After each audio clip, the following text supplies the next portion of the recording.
Bonjour, je suis Daniel Champagne, je suis conseiller municipal à la ville de Gatineau.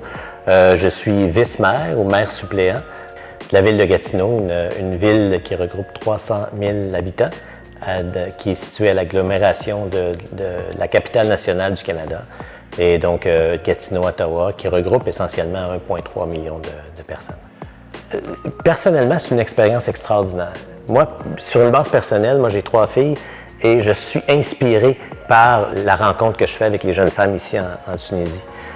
Mais cette inspiration-là était le résultat d'un cheminement que j'ai entamé depuis 2019, plus précisément depuis 2020, en travaillant, en ayant des rencontres Zoom, Teams, etc., en web diffusion, avec les différents groupes de femmes en Tunisie.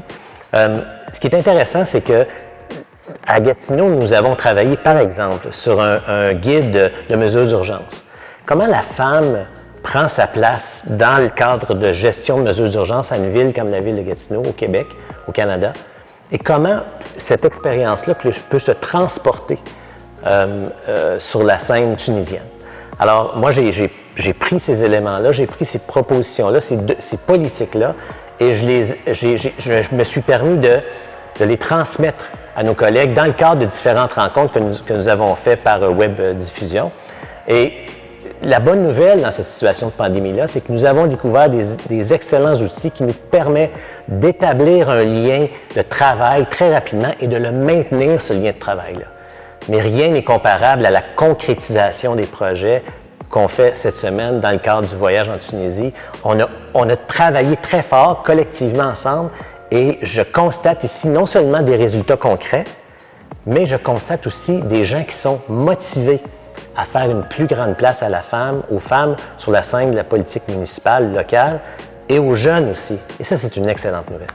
On travaille depuis quelques années, depuis 2018, vers des outils qui permettent une plus grande place des femmes, non seulement sur la scène politique, mais aussi sur la scène administrative.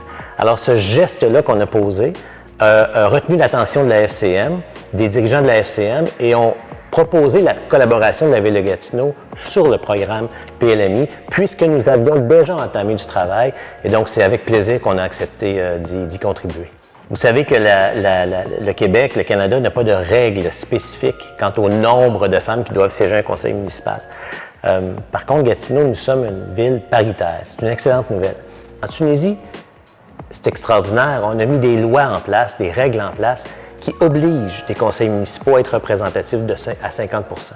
J'ai créé des contacts avec les gens, j'ai échangé des cartes d'affaires, j'ai partagé des réseaux sociaux pour que je puisse voir l'évolution continue comme conseiller municipal de la ville de Gatineau, non pas comme membre du FCM, mais comme conseiller municipal. Je veux voir cette évolution-là en Tunisie. Donc, j'ai créé des liens, j'ai tenté de créer des liens avec différentes personnes pour pouvoir maintenir ce canal de communication avec mes amis de la Tunisie. Moi, en Tunisie, j'ai rencontré des gens chaleureux, des gens accueillants, des gens généreux, des gens qui souhaitent voir une évolution positive de leur société, des gens qui reconnaissent la place des femmes et l'importance de la contribution des femmes au sein de la classe politique, et non seulement la classe politique locale, mais la classe politique au sens large, à tous les niveaux d'autorité. Je quitte la Tunisie extrêmement motivé. Je suis arrivé ici en étant persuadé d'avoir une approche d'éducation, d'avoir une approche de transmission de valeurs et de connaissances, et je me suis rapidement rendu compte que c'était plutôt un échange d'informations. Je me suis rendu compte que la Tunisie a beaucoup à apprendre, non seulement au Canada, aux États-Unis, à l'ensemble des peuples occidentaux.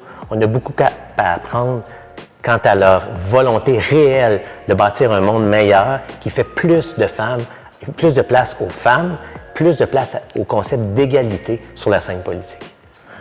Le message le plus important pour moi, c'est cessons de croire que nous avons la vérité à tous les niveaux, simplement parce que nous sommes en Amérique du Nord. Commençons à ouvrir nos horizons, commençons à s'intéresser à ce qui se passe non seulement au sein de la politique américaine, canadienne. Regardons ce qui se passe en Europe, aussi en Afrique, au nord de l'Afrique, comme ici en Tunisie. Regardons ce qui se passe ailleurs. Il y a d'excellentes initiatives qui sont mises en place. Il y a des gens qui sont intelligents, motivés, capables de faire des différences qui pourraient nous apprendre beaucoup. Donc, s'il y a une chose que je retiens, s'il y a une chose sur laquelle je vais insister auprès de mes collègues et auprès des citoyens que je représente, c'est ouvrons nos horizons. Voyons cette relation-là comme une relation d'échange, une relation qui nous permet de grandir, de croître d'un côté comme de l'autre. De toute évidence, les relations internationales sont non seulement importantes, mais elles sont essentielles dans le contexte de mondialisation dans lequel on évolue actuellement. Aujourd'hui, dans le cadre de notre village global dans lequel nous vivons toutes et tous, nous avons l'obligation de maintenir ces relations-là parce qu'on ne peut plus ignorer ce qui se passe ailleurs, nous y sommes exposés au quotidien. Donc, les relations internationales qu'entretient le Canada, elles sont non seulement importantes, mais à mon avis, elles sont essentielles, voire vitales pour le développement de nos communautés. La relation qui est attendue, entre autres de la FCM, par exemple, en est une d'échange ou de partage de bonnes pratiques vers les pays internationaux. Il faut qu'on voit la relation entre le CILG et le PLMI ou la FCM comme étant une relation de partenariat, une relation de partage de meilleures pratiques. Il y a des contextes financiers qui sont probablement de plus grands défis pour la Tunisie, par exemple. Mais au-delà de la situation financière, il y a des contextes réglementaires qui sont favorables pour le Canada. Il y a des choses qu'on doit apprendre de la Tunisie, il y a des choses qu'on doit apprendre de l'ensemble des pays avec qui on travaille. Donc, la relation de la FCM avec l'ensemble de ses partenaires, le CILG, mais l'ensemble des partenaires, en doit être une de collaboration, une d'échange de meilleures pratiques, d'échange d'informations. Dernière chose, ça ne peut pas se terminer à la fin d'un programme. Les élus qui s'engagent doivent s'engager au-delà d'un programme, doivent maintenir des relations, bâtir des relations. Moi, je suis arrivé ici avec les gens, les professionnels avec qui je travaille au sein du CILG, au sein de la FCM. Je suis arrivé ici en relation professionnelle. Je quitte la Tunisie en relation d'amitié.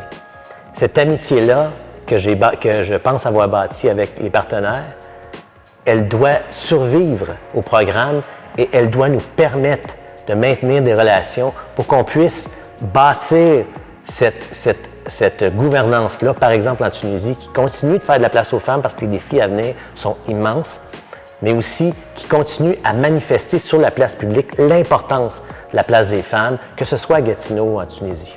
Je suis arrivé en Tunisie convaincu de rencontrer des femmes fragilisées.